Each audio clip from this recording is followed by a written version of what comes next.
then, pre-Gateshead away.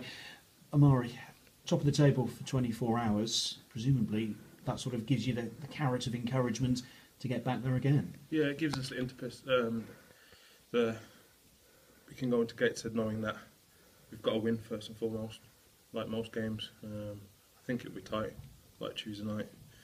But yeah, we're just going to go there and we try and look for the win. Not every team's going to work as hard, or manage to work as hard as Braintree did on Tuesday night, are they? No, I think the gaffer highlighted that from early. He said that they were going to come here and it's going to be a close game. It's going to be tight, and he went to the last couple of minutes to get 2 goals. So yeah, I think a lot of teams are going to come to Wadden Road and try and do the same that Gateshead did, that Braintree did. But yeah, we're going to go to Gateshead and try and impose our game on them. And presumably there'll be a bit more space up front for yourself and Danny, right? Because although you were creating chances, I mean, Braintree's defence were phenomenal, weren't they? Yeah, they was tight. They stuck their body on the line. They looked organised. They had a lot of talkers and leaders at the back. But yeah, hopefully we can get a little bit more room, me and Righty, away from home like we did away at Halifax. And we'll just keep plugging away. Me and Righty will keep plugging away. I think we've got fair share of the goals this season, and hopefully that can continue. Is there a bit of friendly rivalry between the pair of you in terms of who's top scorer? No.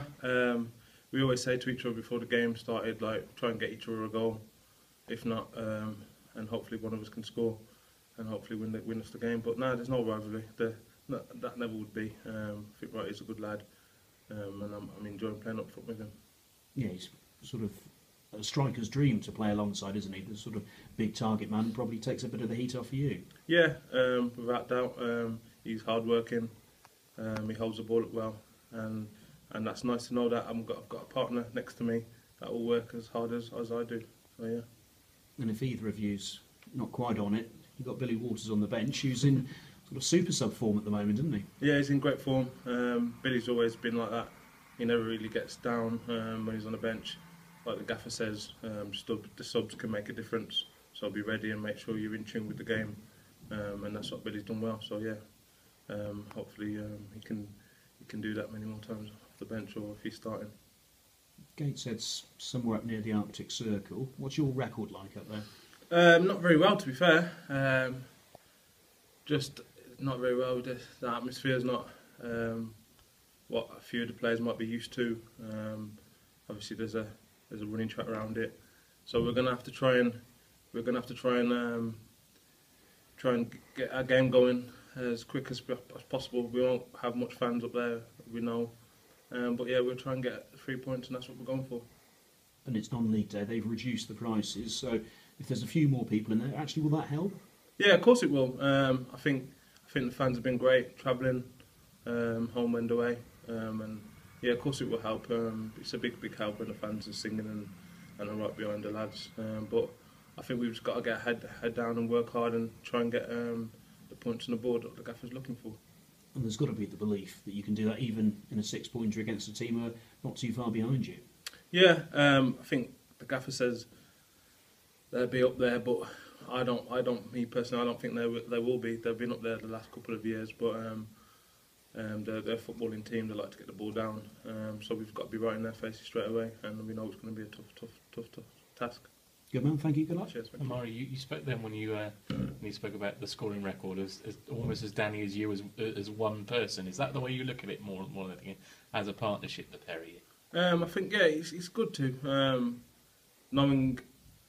I think looking in the league and looking at the teams, there's not many good strikers like me and Righty. So I think we've worked well, and I think we continue to work well, and the goals have been shown. So yeah, there's no pressure or there's not any pressure saying, oh, if we don't score or you score. But we work hard first and foremost and try and get 3 points and try and get some goals. Is that why you were so willing to let him have that one at Woking, because you get on so well? Yeah.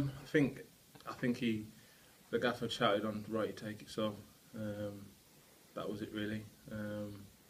And like I say, me and Righty, we don't really have any issues with who's going to score or who's going to take a penalty. I think he's happy when I score, and I'm happy when he scores. So yeah. You'd obviously never played together before the season started. Was it something that sort of clicked together pretty much straight away in training? I think, yeah, you got to owe it to the gaffer again, because he got us in early. I think I signed before him, and then he asked me about him, have you played against him, whatnot. He played with him. I said, no, I haven't played with him, but I played against him, and yeah, I think it would be right for me and for the team, for the club. And like I say, in pre-season we hit it straight away. We hit him. I don't know what the record was, but we had quite a lot of goals from early, so we knew what each other wanted and the space and the time, and we can work off each other well. So yeah, I think we implement each other's game very well. And to have people like Jack Munns with his creativity behind you must be really good as well, because you know that he's got that sort of ability to unpick a defence. Yeah, we always knew that in Munns. Like I said, very early as well in pre-season, he showed that.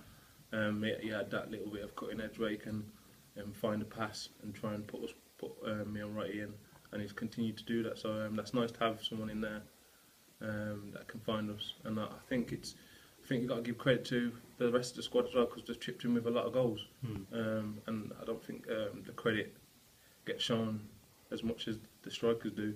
But I think the lads have done well to chip in with a fair amount of goals. Yeah, everybody talks about these sainted 20 goals strikers, but it's probably better to have 5 or 6 players chipping in with 10, 15 over the course of a season and have one person all out on his own. Yeah, it's always nice. I think are we still the leading scorers in the league? No, just Braintree on there with 31. Braintree, yeah. But I think we've been there since the start, so it's always nice knowing that me and Righty haven't really.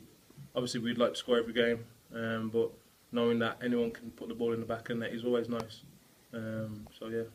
You had 2 very contrasting games. The one at Halifax where they were wide open and a bit ragged, and then the one against Braintree where they were almost rock solid. What do you think is the more sort of reflective of this league out of those 2? That's why I think reflective. You've got to watch, you've got to analyse, and you've got to watch all the games like the gaffer does and gets us down. He sits and analyses. I think that's very important, and I don't think a lot of the part-time teams get the chance to do that. So they come here and sit back and they try and say, "Come on, then break us down." But yeah, we went away to Halifax, and I think it was very open. Pitch was a big pitch, and we knew once we got 1 or 2, we could demoralise them, like the gaffer says. But yeah, I've been in this league a couple of years now down the line, and I always say to the younger lads around me that every game you've got to be the same mind of frame. Like you've got to make sure you run it, because it won't be no pushover, and I think that's shown this season so far.